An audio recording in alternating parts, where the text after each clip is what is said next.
Mambo aripo pamsiwo iye wafapa mchinjiko asiano uya zvino kutora wakewo pamsiwo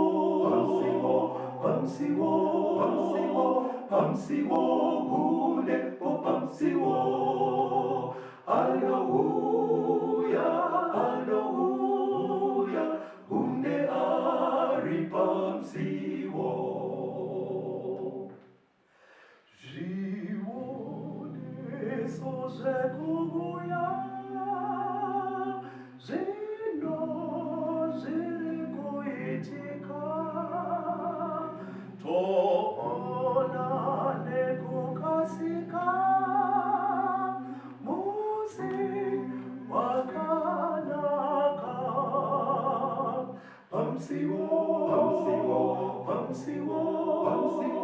Pamsiwo, unepo pamsiwo. Hallelujah, une aripamsiwo. Musana ngitse pansipo, kuti kusine dambudzo, dakaramu ponesiwo, auye pasipo. Pamsiwo,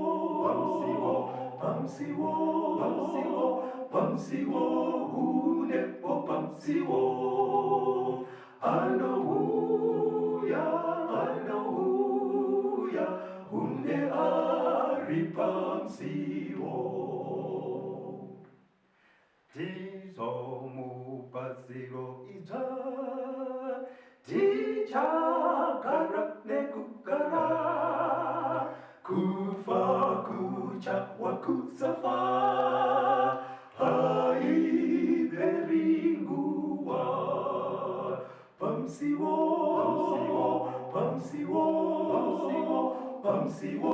unepo pamsiwo. Hallelujah, une aripamsiwo. Une aripamsiwo.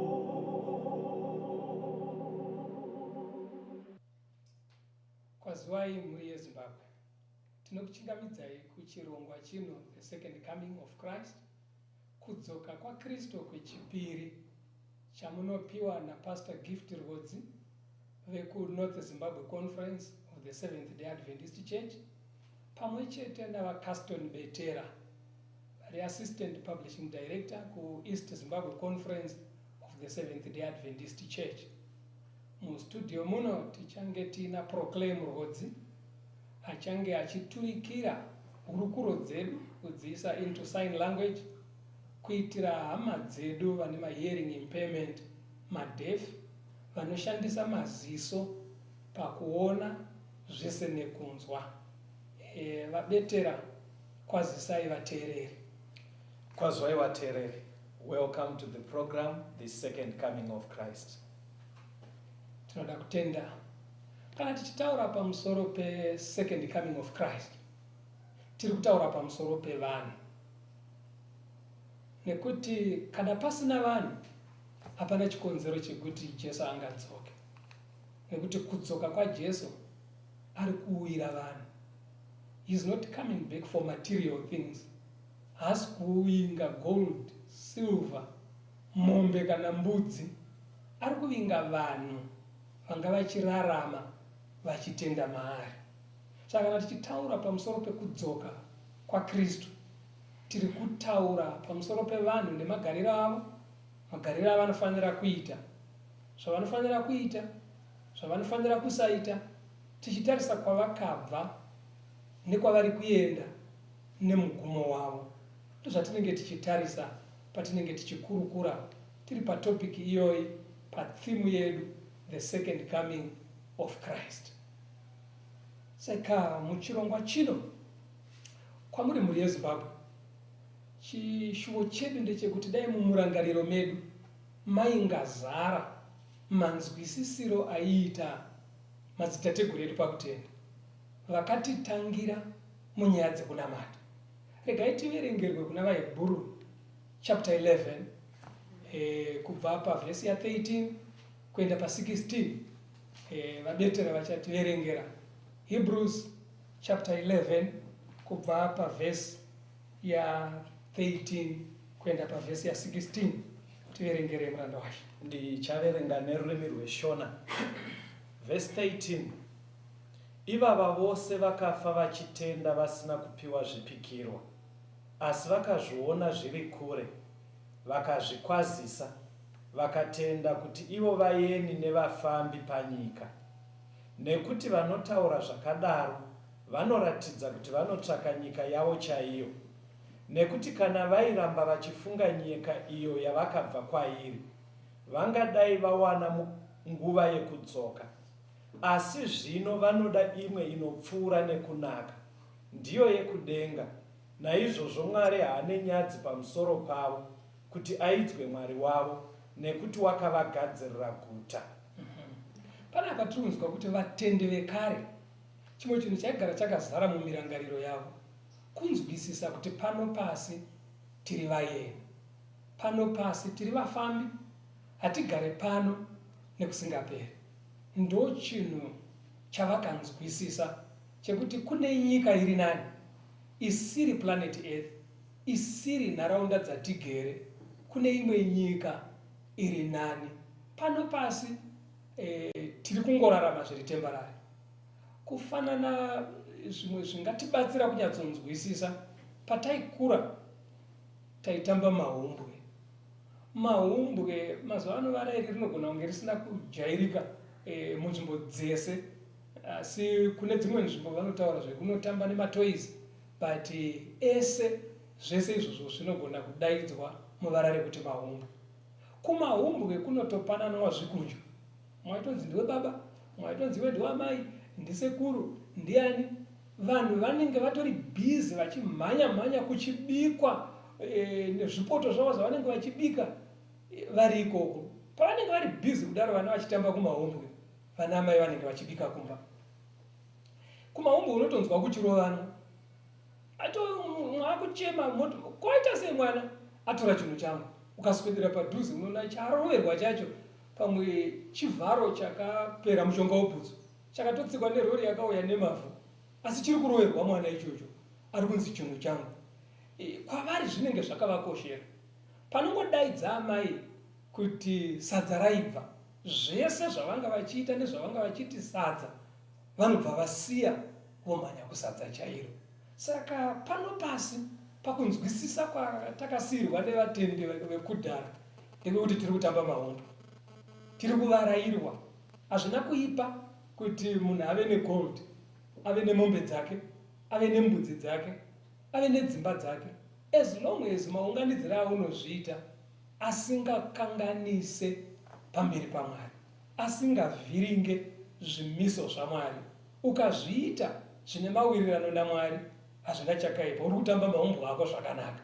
Asi dambudziko rinozongovepo chete kana munhu akatyokera pamaumbo.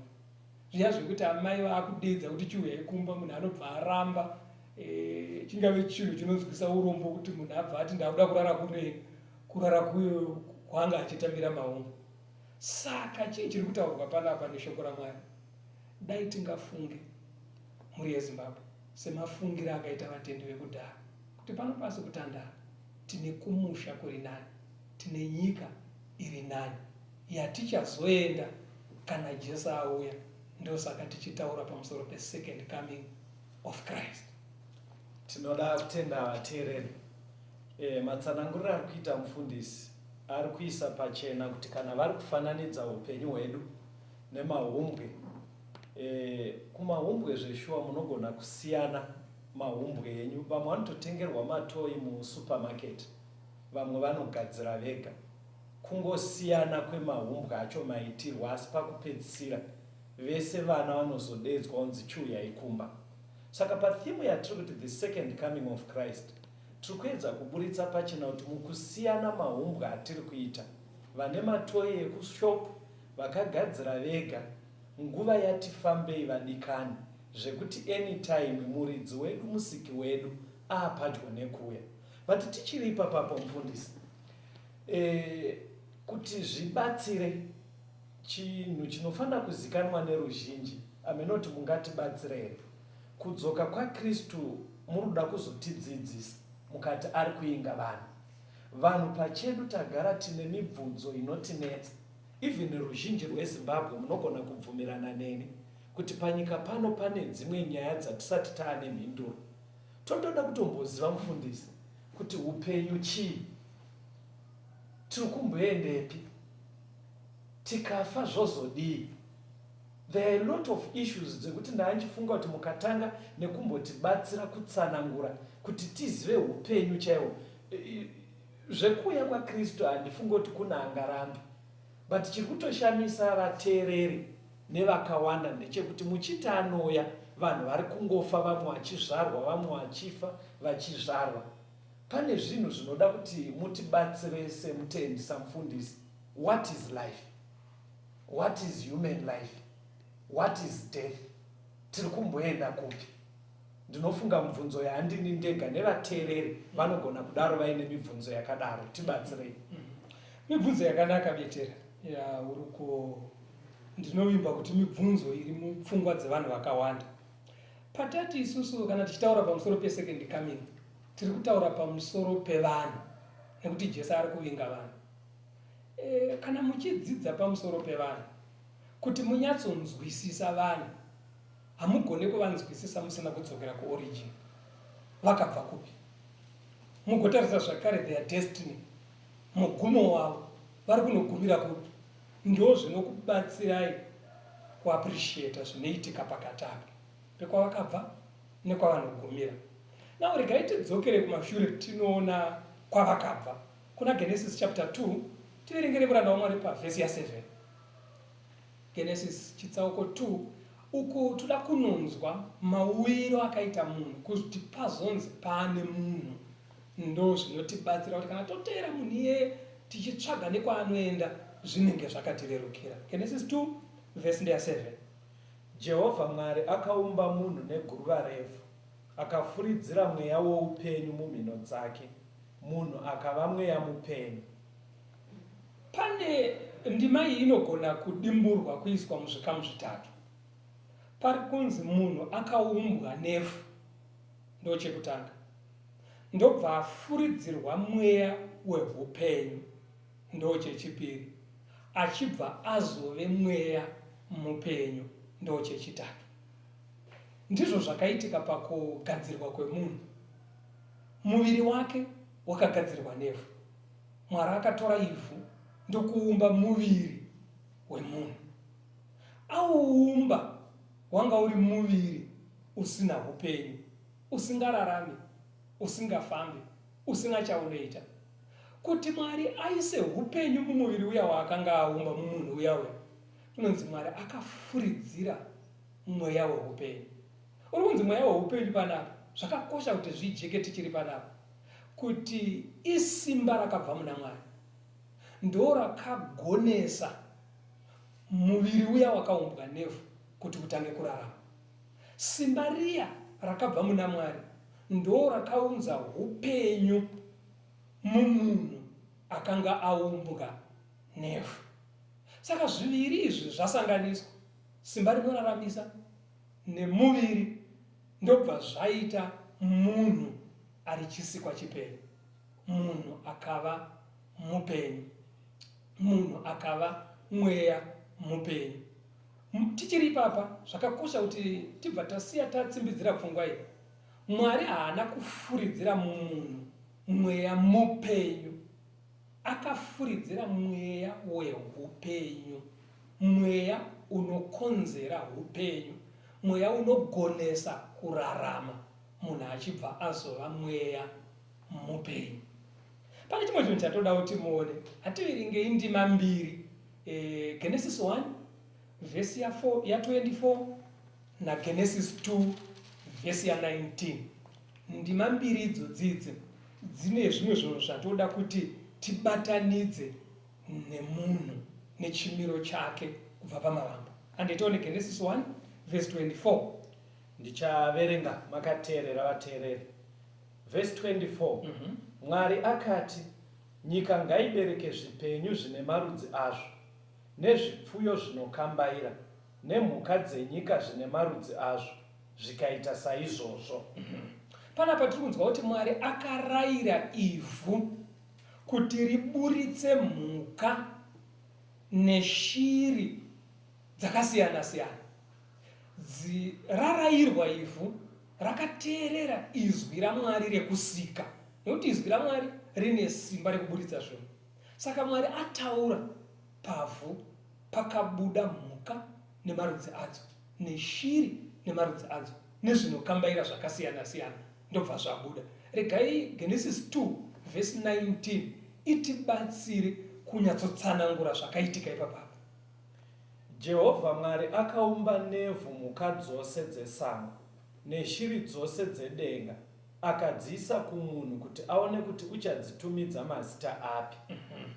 Panapa pari kunzi Jehovha akaumba nevhu, kureva kuti akagadzira nevhu. Chatoda kuti chijeke panapa ndechekuti munhu akaumbwa nevhu, mhuka neshiri nezvinokambaira zvakaumbwa nevhu. Chakaumbisa muviri yezvinhu izvi zvinoti munhu nezvimwe zvisikwa zvese ivhu. Chakasiyana iattention and care yakapuwa naMwari pakugadzira munhu. Mwari akatora ivhu, akatora nguva yake achinyatsoribataridza achiumba. Pamhuka neshiri chakaumba kubva pavhu izwi raMwari ndo rakataura, mhuka neshiri zvikabuda kubva muvhu. Ndo mutsauko uripo, zvakagadzirwa nematerial yakafanana, kagadziriro ndo kakasiyana. Regai tiende pamberi zvishoma, tiri kuteera mhuka nevanhu pana Genesis 1 vhesi ya 30, tigozonoverenga zvakare Genesis 7 vhesi ya 21 na22. Genesis 1 verse 30, pane chimwe chinhu chatoda kuti chijeke tichiri ipapo.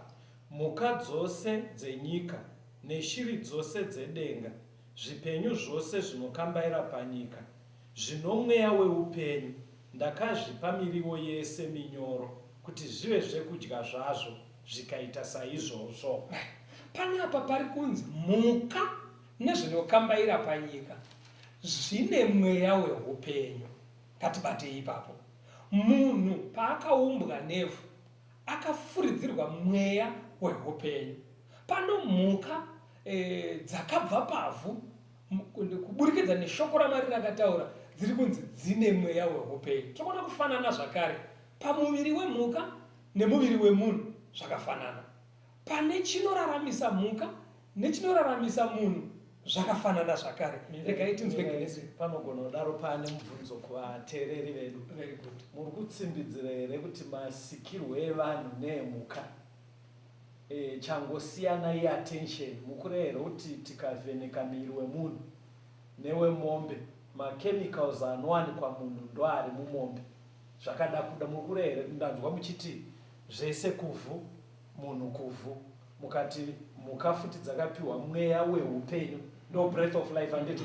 Mukati munhu futi breath of life, ndobva zvararama. Saka muri kuti life yese yemhuka nevanhu ndo matangira inonofanana kudaro. That's right. Kavhunziro kenyu vabetera katotsanangura exactly zviri kurehwa neshoko, kuti muviri wemunhu nemuviri wemhuka zvese zvakagadzirwa nevhu. Chinoraramisa munhu nechinoraramisa mhuka isimba reupenyu rinobva kuna Mwari. Magona kunyatsotsanangura, ndo exactly zviri kurehwa nedhima dzatiri kuerenga. Imwe menge mati Genesis 7 verse 21. Zvipenyu zvose zvaifamba panyika zvikafa, zvaiti shiri nezvipfuyo nemhuka nezvinokambaira, zvose zvaikambaira panyika nevanhu vose, zvinhu zvose zvekenge zviine kufema kwemweya weupenyu mumhino dzazvo, zvose zvakanga zviri pasi pakaoma zvikafa. Saka pari kutsanangura kuti mweya weupenyu urimo mumhuka sezvauri muvanhu. Zvatambobva kutsanangura zviya, indima inongotsindidzira. Nawo paine mweya weupenyu mumunhu, paine mweya weupenyu mumhuka, miviri yakagadzirwa nevhu, miviri yakagadzirwa yemhuka yakagadzirwa nevhu. Regai tinobata Genesis 1 verse ndeya 20 na 24. Pane chinhu chandoda kuti muone chakafanana pamhuka nemunhu chekupedzisira. Takatsamira pavhesi ridu riya kuna Genesis 2 verse 7. Genesis 1 verse 20. Mwari akati, mvura ngaizare nezvipenyu zvizhinji neshiri dzibhururuke pamusoro penyika munzvimbo yedenga. Verse 24. Mwari akati, nyika ngaibereke zvipenyu zvine marudzi azvo, nezvipfuyo nezvinokambaira, nemhuka dzenyika dzine marudzi adzo, zvikaita saizvozvo. Panapa tiri kuona kuti munhu aumbwa nevhu, aiswa mweya weupenyu, akava mweya mupenyu. Mhukawo dzagadzirwa kubva pavhu, dzapuwa mweya weupenyu, dzakave zvisikwa zvipenyu. Saka munhu, mhuka neshiri nezvipenyu zvinokambaira panyika, zvese zvinhu zvipenyu zvinorarama, zvakagadzirwa nevhu, zvinoraramiswa nemweya waMwari, mweya weupenyu, mweya wekuraramisa. Asi pane mutsauko ndinoona sekunge munoda kubvunza munhu waMwari. Ndanga ndichida kutobvunza kuti saka takangofanana here nemhuka, mufundisi? Right. Takangofanana nemhuka here? Mhinduro kumubvunzo iyoyo inoti hongu kwete. Takafanana ehe, magadzirirwo atakaita zvakatigadzira zvinotiraramisa. Asi tinonosiyana pakuita sei. Munhu agadzirwa nevhu, apuwa mweya weupenyu, achisikwa chinorarama, maari makaiswa conscience naMwari. Makaiswa hana inogona kupatsanura kuti ichi chinhu ichi chakanaka ichi, ichi chakaipa ichi. Ndo panosiyanisa munhu nemhuka. Mhuka inongoita, inonzvenga chinokuvadza bedzi, asi munhu ane hana inomuudza kuti chero usingakuvari izvi zvakashata izvi. Ndo mutsauko uri pakati pemunhu nemhuka. Ndizoenda kubata pane pemamuda utsanangura. Right. Ndada kuda kuenda pakuti shungu dzinaMwari. Regai tiende pana muparidzi, Ecclesiastes chapter 3 pavhesi ya18 kuenda pa21. Pane zvinovavarirwa naMwari zvaanoda kuti tisambozvikanganwa, tigare tichizvirangarira nguva nenguva. Muparidzi chapter 3 verse 18 to 21. Pamavhesi arutaurwa namufundisi, vanenge vari padhuze nepekunyorera pavateereri vedu, potai muchanyora parutivi kuitira kuti mucheke kuti zviri kuenderana here nezvatiri kuverenga kunoko. Muparidzi 3 verse 18. Ndakati mumwoyo mangu, izvi zvinoitwa nokuda kwevanakomana vevanhu, kuti Mwari avaedze, vaone kuti ivo vamene vakangoita semhuka, nekuti zvinoitirwa vanakomana vevanhu ndo zvinoitirwa mhukawo. Zvose zvinoitirwa chinhu chimwe. Mufiro wemunhu ndiwo mufiro wemhuka. Zvose zvine mweya mumwe. Munhu haana paanopfuura mhuka. Panapa Mwari ari kurangaridza vanhu kuti chinhu chandinoda kuti munhu agare achirangarira ndechekuti munhu nemhuka zvakafanana. Kunzwisisa chinhu ichi muri yeZimbabwe kune zvakakakoshera. Kusazvinzwisisa kune zvakunondovhiringa, zvakunondokanganisa mumararamiro evanhu, zvikuru sei pakunamata Mwari nekuteera zvaanoda. Mwari ari kuti nzwisisai kuti munhu nemhuka zvakafanana. Zvakafanana papi? Ndo zvataramba tichingodzokorora. Kasikirwo miviri ndeyevhu, mweya unoraramisa, isimba rakabva kuna Mwari. Zvese zvibva zvava zvisikwa zvipenyu. Yaenda pamberi ndima ichiti kafiro kakafanana. Kafiro kanoita munhu nekafiro kanoita mhuka same. Mwari, kana tikadzokera kuna Genesis, mushure mekunge papinda tsaona ichitema, Mwari akanga asika munhu aine shungu, aine urongwa hwekuti agare nemunhu nekusingaperi. Asi pakazoita tsaona yechitema, pakapinda chitema ndo zvakasvikochinja zano raMwari. Saka Mwari anosiya audza munhu kuti nekuda kwezvaitika izvi netsaona yawapinda mukati mayo. Regai tiverengerwe Genesis 3 vhesi ya19 tinzwe kuti Mwari anoti kudii kumunhu. Verse 19. Right. Uchadya zvekudya zvako neziya rechiso chako kusvikira uchidzokera kuvhu, nekuti wakatorwa kwariri. Zvauri guruva uchadzokerazve kuguruva. Munhu anobva audzwa kunzi netsaona yaitika izvi tatambudzika panyika, zvese zvinoitika zvichaitika muupenyu hunohu, asi pakupedzisira uchadzokera kuguruva nekuti ndo kwawakabva. Madzokerero acho ekuguruva anowedzera kutsanangurwa pana Muparidzi 12 kana tichiverenga vhesi ya7 inowedzera kutsanangura kadzokerere komunhu. Chatiri kuudzwa panapa pana Genesis 3 ndechekuti nekuda kwechitema chapinda panyika, munhu kana amorarama achadzokera kuvhu kwaakabva. Kuya kwanzi kuna Muparidzi 3 kuya kadzokerero kacho kemunhu nekemhuka semusemu zvakangofanana. Regai tinzwe kadzokerero kacho kuna Muparidzi 12 vhesi ndeya7. Guruva risati radzokera kuvhu sezvirakanga rakaita, uye mweya usati wadzokera kuna Mwari wakaupa. Chii chiri kubudiswa panapa naMuparidzi? Ari kubudisa kuti pane nguva inodzokera guruva kuguruva, mweya weupenyu uchidzokera kuna Mwari kwawakabva.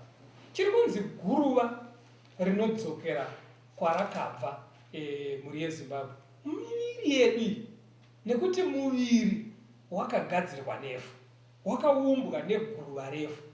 Saka kana nguva yekufa yasvika, chii chinoitika? Zviri kutsanangurwa panapa. Kufa iri vhesi yezvakaitika pakugadzirwa kwemunhu, pakusikwa kwemunhu.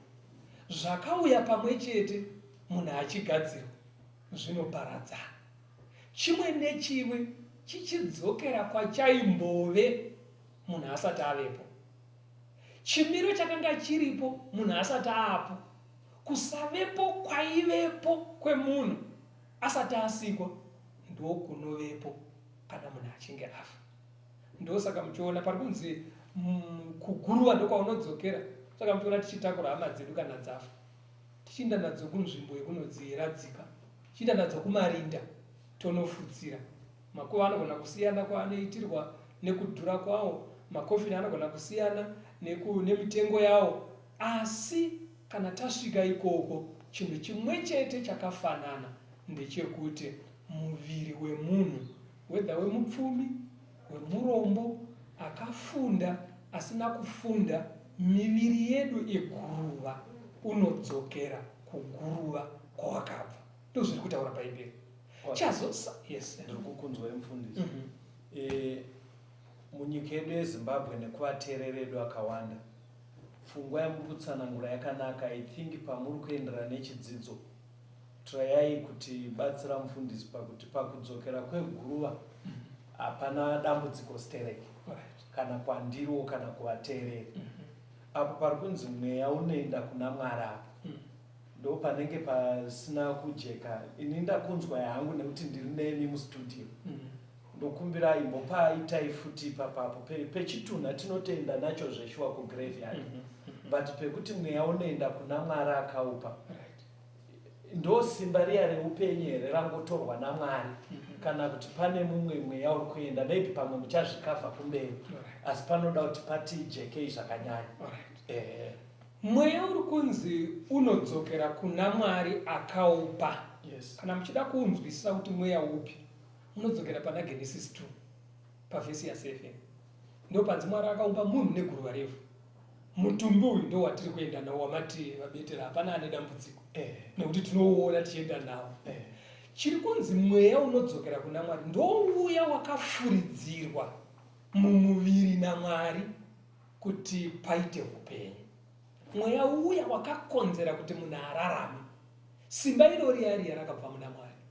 Osaka iringori simba Ingori simba raMwari rekuraramisa. Alright. Maybe zvimwe zvingagone kubatsira tikapasevedza ndizvo. Kuona takavhenekwa nemalaitsi aya. Alright. Chinosaka laiti iri rigone kuvheneka, pane moto wemagetsi unofamba nemutambo dzakatungirirwa idzi. Ukange wasvika paglobe, moto iwoyo unoita kuti ribake. Right. Moto uyu ndo unorikonzera kubvira globe irori.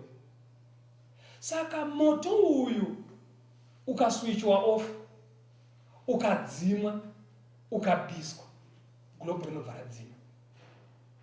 Saka kuti ndirarame, nemubetera kuti urarame, nemunhu wese kuti ararame, pane simba rinounzwa mumunhu richibva kuna Mwari. Umhizha hwaMwari hawo hautenderi kuti tione tambo dzacho dziri kufamba nesimba iri. Teknoloji yaMwari inokunda yevanhu. Saka asi simba irori riri kufamba richiuya mumunhu. As long as munhu ari mupenyu, simba iroro riri mumunhu richibva kuna Mwari.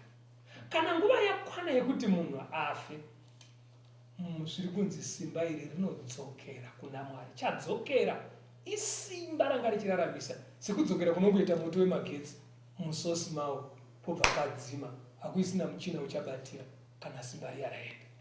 Saka ndo zviri kutaurwa pano. Zviviri zvakaumba munhu zvaparadzana, chimwe nechimwe kwachakabva. Kana zvadaro tinoti munhu afa. Amene kana zvajeka betera. Ya, zvandijekera asi ndofunga pamune muchitaura ndikaona paine pamwe ndinokutondedza. Now, pamwe patingade tendei pamberi ndechekuti kana munhu aenda muchimiro icho chimanje chekuti muviri wadzokera kuvhu, tanoradzika murinda, mweya wadzokera kuna Mwari akaupa, chimiro chaenda munhu apa, chii chaanogona kuita muchimiro chakadaro? Mubvunzo unosara uri mupfungwa dzevakawanda wokuti right, pane here chaangakwanise kuita ari muchimiro chakadaro. Toda kuverenga kuna Mapisarema. Mapisarema 6 vhesi ndeya 5. Nokuti parufu hapana achakurangarirai, ndiani achakuvongai paSheol.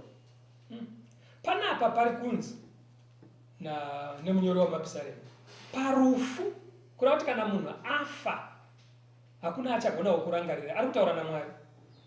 Ndiani achagona kukurumbidzai kana kukutendera? Ari kuburitsa pfungwa yekuti kana munhu afa haachagona kurumbidza Mwari. Ndo pfungwa yaari kubuda. Pfungwa imwe chete iyoyo inotsigirwa pana Mapisarema 30 vhesi ya 9, ichitsigirwa zvakare pana Mapisarema 88 vhesi ndeya 10. Asi toda kunoverenga Mapisarema 115 pavhesi ya 17. Vakafa varumbidze Jehovha, kunyange ani nani anoburukira kwakanyarara. Vakafa havarumbidzi Jehovha, ani nani anoburukira kuguva. Alright. Haana mukana wekuti agone kurumbidza Mwari. Ndofunga sekubuda kuri kuita chidzidzo vateereri, pfungwa iripo ndeyekuti pakusikwa kwemunhu sezvavatsanangura kuti guruva revhu rinowa simba unova mweya woupenyu, tinobva tawana upenyu. Rivhesi yeprosesi iyoyo ndo runonzi rufu. Chinosara chatinoenda nacho kuguva, guruva revhu nemweya watorwa nemuridzi wawo simba rekuraramisa. Chimwe nechimwe chiri kwacho, hapana munhu ipapo. Saka guruva raarega harigone kuita sekunge munhu achiripo. Simba raMwari hatingataure nezvaro, atora simba rake. Saka ndo pari kunzi neBhaibheri manje, munhu wese watinotonoviga chitunha chiya, namba 1, haatogone kana kurumbidza Mwari, haagone kunamata, haana kana chaanogona kuita. Vese vatinodeisa kugomba havana chavanoziva. Ndinoziva kuti pandiri kutsanangura kudai, pfungwa iyo inogona kupesana nezvatinazvo kare sevateereri. Ndo zvayaitomboitawo kwandiri. Asi tikaramba tichitsamira pakudzidzisa kuri kuita Bhaibheri, muchaona rinotisunungura dzimwe pfungwa dzakawanda dzataatinadzo. But so far Mwari ari kuisa pachena nebhaibheri kuti wese munhu kana afa zviri zviya zvapatsana chitunha taenda nacho kuguva hachina zvachinogona kuita, hachina zvachinogona kubatsira ipapo. Zvinouya sei kuti munhu afa uyu atadze kuita chimwe chinhu sekutaura kuri kuita bhaibheri? Regai tidzwe pana Mapisarema 146 vhesi ndeya 4 tiverengere muranda wacho. Mweya wake unobuda, iye ndokudzokera pasi pake, nezuva iro mano ake anopera. Hanzi panofa munhu mweya unobuda, breath of life iya, simba rekuraramisa riya riya ratanzwa kuti rinodzokera kuna Mwari. Zvikanzi panguva iyoyo, at that very moment, mano ake anopera. Chiri kunzi mano, dai tati chiverenga muchirungu inotiyo his thoughts perish. Okay. Thoughts zvakureva kufunga kwake kunobva kwamira. Kufunga kunoitika mupfungwa, kunoitika mubrain. Saka urozvi inhengo iri pamuviri wemunhu. It's one of the organs dziri muhuman body. Panofa munhu, all the organs of the body stop functioning. Mitezo yese yemuviri inomira kushanda, kubatanidzira nebrain dzinomira kushanda. Now kana muchidzidza kusainzi, brain ndiyo command center yemuviri. Munhu anotungamirirwa zvaanoita zvese nebrain. Anotungamirirwa nepfungwa shanu. Kune sense of sight ndiyo inotungamirira kuona.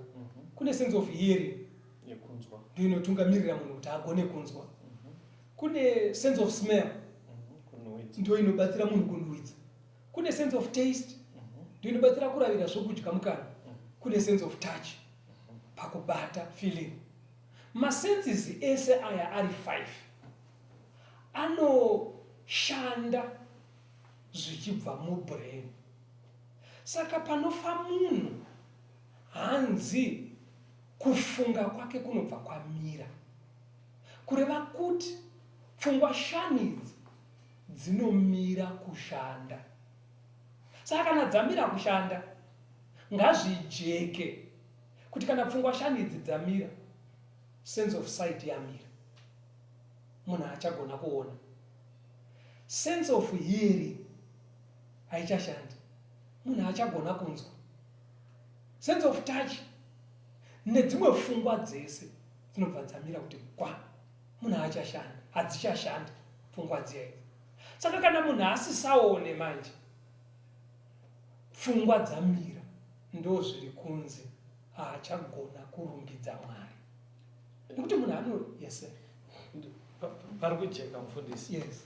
Inoita kunge yakareruka nyaya iyi tichingoti munhu kana afa adai, madii kuitora vari mai venyu, muri kuti here vatofa paya apa havakunzwi, even watosvika uchichema stirei. Nekuti kana maingoti munhu afa tungoona ruru rufu rwekumwe. Vari mai venyu mufundisi, vafa muchichema muri pabhoksi, mukutaura kuti hapanawo kana kwavari zvinogona kuitika here. Rega tinzwe pana Muparidzi 9 Alright. vhesi ya5 na6 tigo inotiwedzera kutambanudza pfungwa yacho. Alright. Tinzwe kuti ndimai vangu ini nemadira avanondiita, kana ndachema ndiri pakofini yavo, ndiri parinda ravo, vanondinzwa here. Ndichaverenga hangu chaitawo ndidaro. Pane nguva shuwa pakamboshaika vamwe sekuru vangu, saka ndakanonoka kuskuatenda burial. Saka ndakazonzi navamwe sekuru vangu, chuya uone patakaisa sekuru, uvaudze kuti wasvika, ungovatsanangurira kuti mumasango omo wakaita delay. Saka panguva iyo shuwa ndakatoenda, pane zvandakatonoitawo ndikatsanangura kuti zveshuwa mumasango matativi. Saka ndikuona pfungwa yamuri kuticha iri kurwisana. Inini ndakarumurika hangu kune zvakadaro, but pfungwa yenyu iri kurwisana zvakanyanya nemararamiro atinoita muZimbabwe. Mamati vhesi anizviya Muparidzi 9 vhesi ya5 na6 iri kutiwo, nekuti vapenyu vanoziva kuti vachazofa, asi vakafa havana chavanoziva, kunyange nemubayiro havachina, nekuti havacharangarirwe.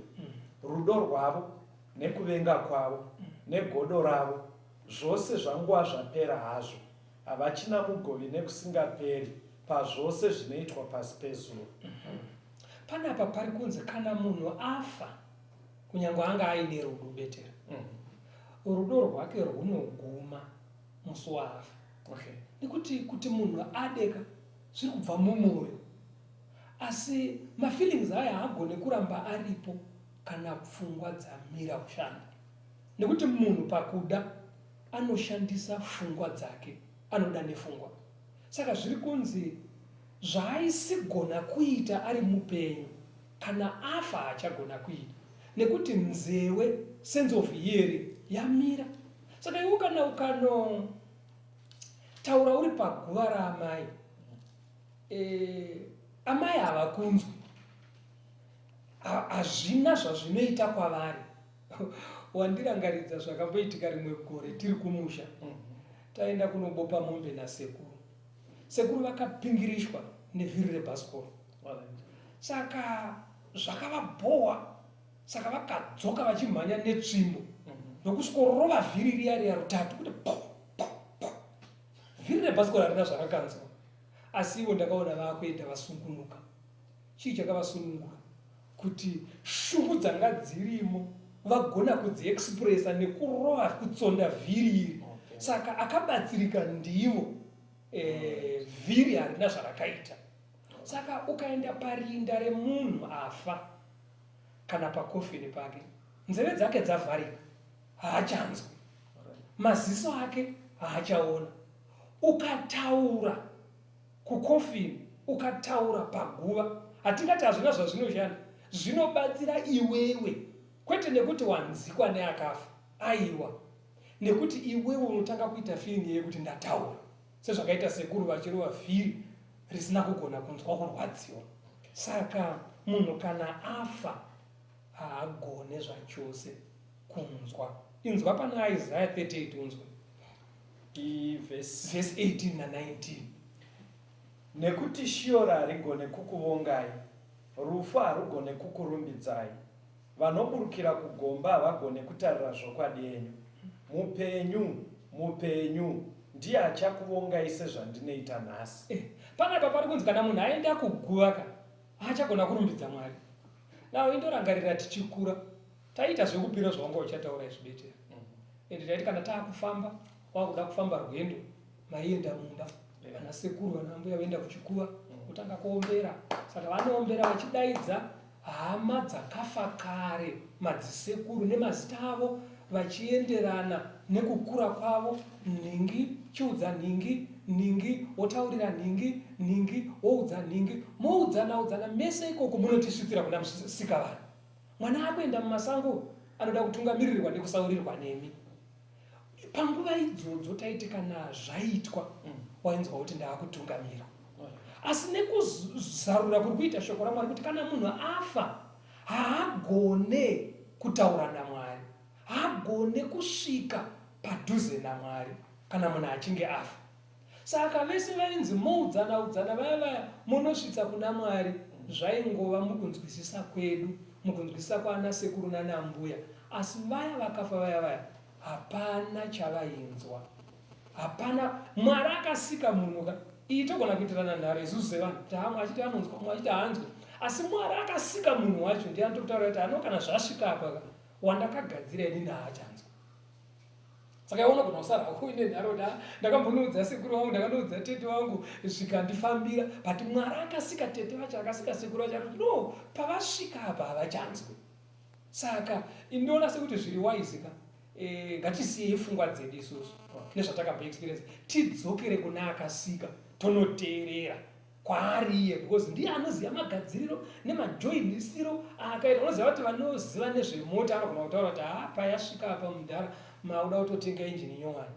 Ende ukaona adaro ukaita nharo sei, iye anotokudza kuti ano kana maane mari yeinjini mozondidedza ndoasembura.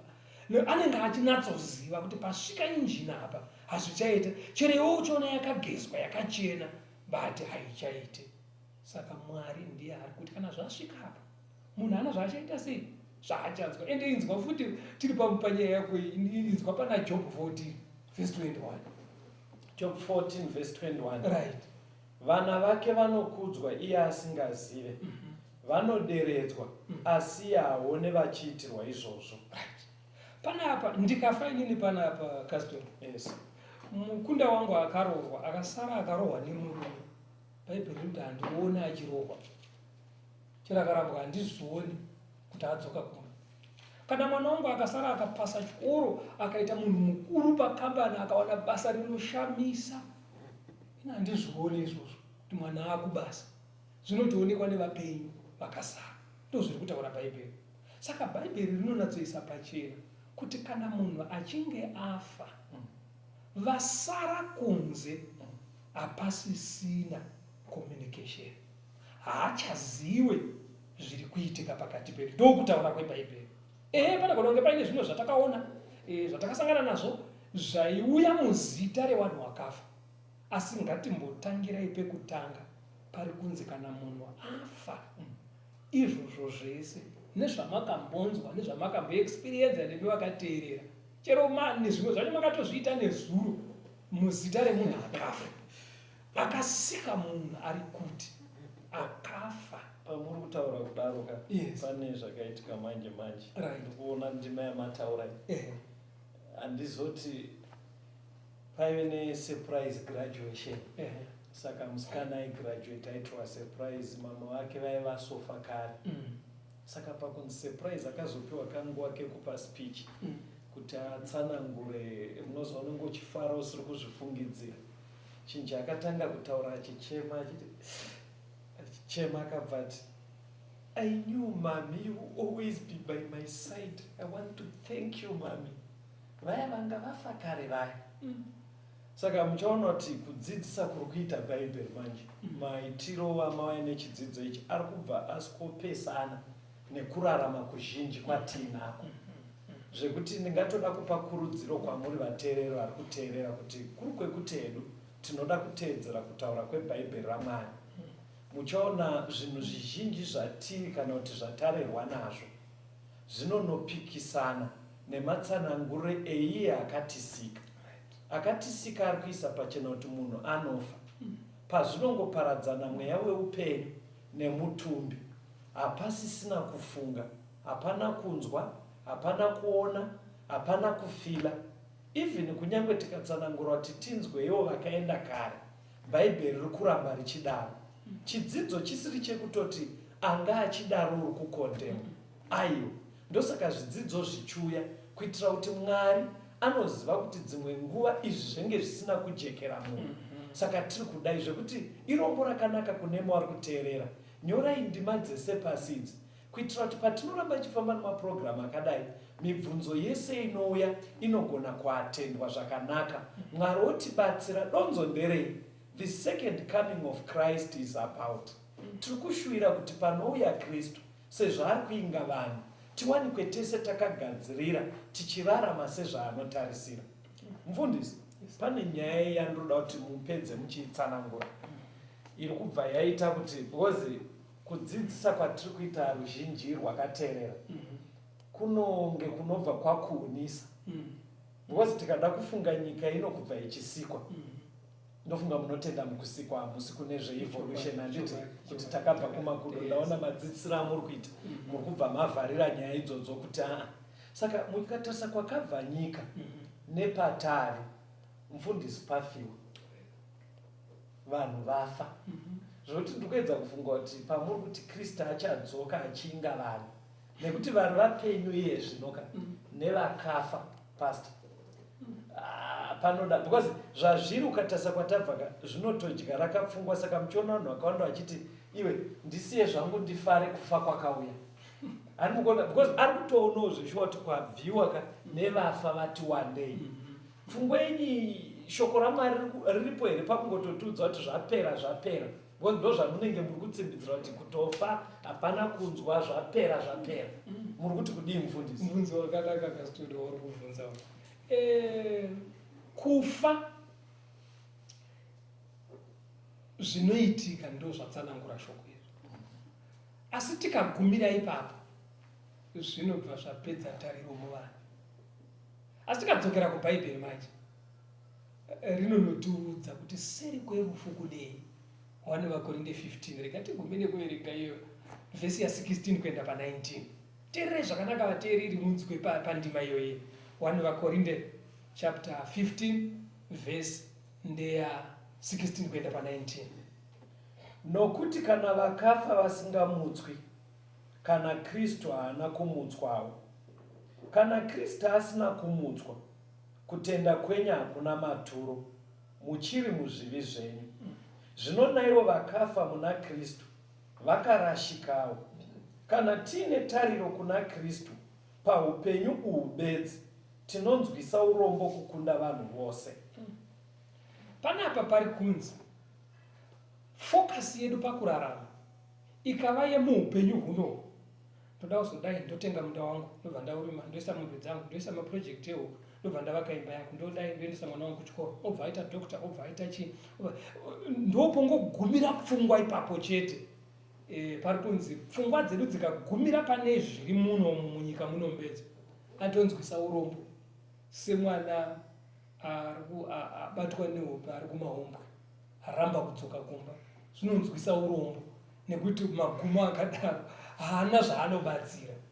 Saka hanzi heino tariro kuvatendi, kuvana vaMwari, Jesu achauya. Kana auya pane rumuko, vakafa vachamutswa. Saka kana munhu akafa achirarama zvinodiwa naMwari, hakusi kurasikirwa kufa. Kungofanana nemunhu bete muri kuenda kuBuruwayo, toti takuenda kuBuruwayo tiri tu, totenga matiketsi edu ekuenda kuBuruwayo tiri tu. Iwe ukotsira, ini ndakashunura kukotsirira muchegutu mpaka tipinde muBuruwayo. Kana tapinda muBuruwayo unosara munoto nerenda wakakotsira, unoenda mpaka muBuruwayo totokumudza tasvika chamwari ngatichimukai. Saka kana warara asi uchitenda, panodzoka Jesu, tariro yavatendi ndeyekuti tichamutswa kana Jesu auya, topinda paupenyu husingaperi kuzadzisa urongwa hwaMwari kubva pekutanga. Saka rukoko rwangu kumhuri yeZimbabwe, kwese kwatiri, wherever we are, zvisinei nestatus yedu muupenyu, ngatishingairirei kunamata Mwari nekurarama sezvaanoda, sezvinorayira Bhaibheri. Kana tadaro tive netariro, chero tikarasikirwa nevadikani vedu, chero ini tikasvika pakufa, ngatizivei kuti panouya Jesu watiri kuti second coming, anouya nesimba rekutimutsa, topinda paupenyu, tonorarama nekusingaperi. Mashoko angu andoda kuti ndikusiyirei, ndikukurudzirei nawo semhuri yeZimbabwe. Tinoda kutenda ipapo mufundisi.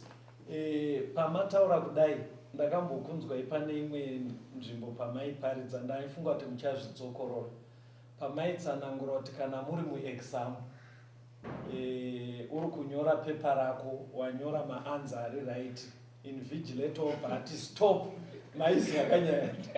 Vaitsanangura mufundisi vachiti uchinge uri muexam, wanyora maanza ari correct, pamwe uri kungo hameno zvauri kungofunga, invigilator obva ati stop, time up. Hanzi stop here haikuchinjise anza iri correct ikava wrong. Pazvagumira ipapapo zvinenge zvakatonaka zvakadaro. Saka pavakatsanangura pfungwa iyi vaida kuburitsa kuti since rufu ruriko, chakanyanya kukosha ndechekuti paupenyu hwatinawo, dai Mwari akakuti stop kure harufukawo, ukanzi stop manje uine maansa ari correct, hautye even pazvichanomako. Saka papfungwa yekunomaka ndofunga ndopamuri kutsanangura kune rumuko ruriko handiti. Saka rumuko rundofunga runozodhipenda kuti anza dzaiti kudii pawakanzi stop. Pane vhesi muBhaibheri vateereri kuna mapisarema 116 verse 15 inobva yati chinhu chinokosha pamberi paMwari ndirwo rufu rwevatsvene vake. Chinokosha hakusi kuti wavigwa sei, chinokosha hakusi kwekuti ndanani vaatenda, chinokosha hachisi chekuti wazonovigirwa kunzvimbo ipi.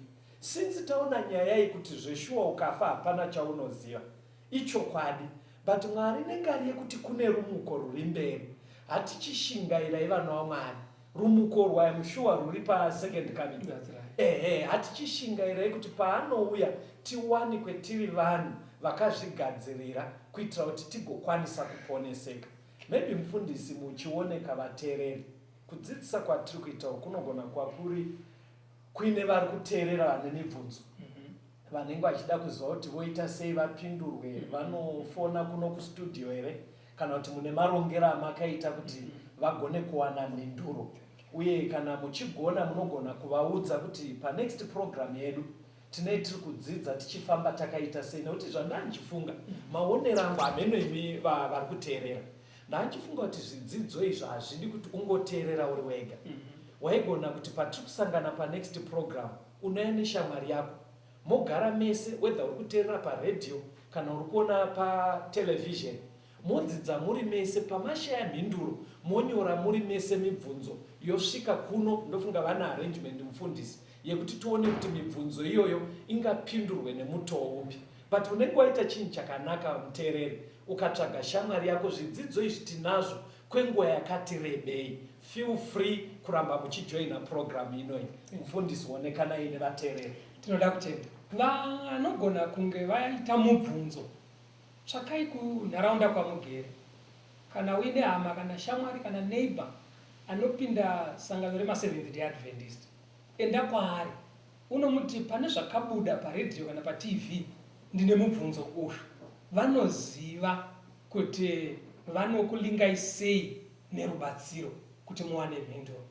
Vamwe munogona kufona pafoni dzinotevera 0774 073 283 0772 415 886 0774 002 591. Foni dzese dzinogona kutumira SMS, WhatsApp, munowana rubatsiro. Muri yeZimbabwe Mwari ngakukomborerei. Abetera thank you, proclaim thank you. Mwari akukomborerei mese. Tenzende tungamirwe mukati mezviedzo mananda andibata ndimwino rombo ndiwigende ndimwimo tungamirwe tenzende tungamirwe semwana onyaradzwa zenyanza mananda anomunzwa kana matinyarara emwete tenzi wenyanza tenzini tungamire apo ndasvika nyanza mananda vondishisa andichienda zororo ndotsamira kune mwinga ngandinzwe imwi moti